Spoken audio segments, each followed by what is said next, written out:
शहरातील महावितरणच्या विविध कार्यालयांमध्ये कोयता हातात घेऊन दहशत माजवणारा आणि कर्मचाऱ्यांना जीवे मारण्याची धमकी देणारा आरोपी शेख कैसर शेख युनुस याच्या विरोधात जिन्सी आणि क्रांती चौक पोलीस ठाण्यात स्वतंत्र गुन्हे दाखल करण्यात आले आहे।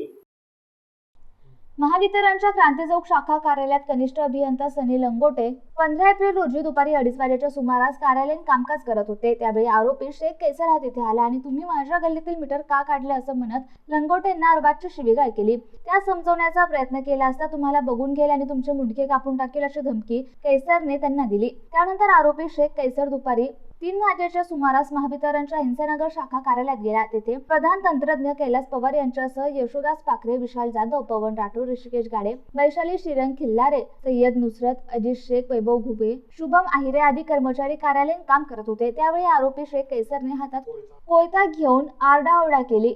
माझ्या नवीन मीटरचं काय झालं असं म्हणत त्याने कर्मचाऱ्यांना अर्वाची शिवीगाळ केली। यावेळी ऋषिकेश गाडे यांनी समजवण्याचा प्रयत्न केला असता कैसरने त्यांना धक्का देऊन बाजूला केले आणि हातातील कोयता कार्यालयातील खुर्च्यांवर मारत तोडफोड केली। कैलास पवार यांच्या टेबलजवळ जाऊन ए बुड्ढे चलूट मेरे काम का क्या हुआ असे म्हणत कैसरने त्यांना खुर्चीवरून हात धरून उठून बाजूला केले। तूने मेरा काम जल्दी नहीं किया तो ऑफिस के सब लोगों को काम नहीं करने दूंगा, काट डालूंगा अशी धमकीही कैसरने दिली। या प्रकरणी आरोपी शेख कैसर शेख युनुसवर कनिष्ठ अभियंता सनी लंगोटे यांच्या फिर्यादीवरून क्रांती चौक पोलीस ठाण्यात तर प्रधान तंत्रज्ञ कैलास पवार यांच्या फिर्यादीवरून जिन्सी पोलीस ठाण्यात गुन्हा दाखल करण्यात आलाय।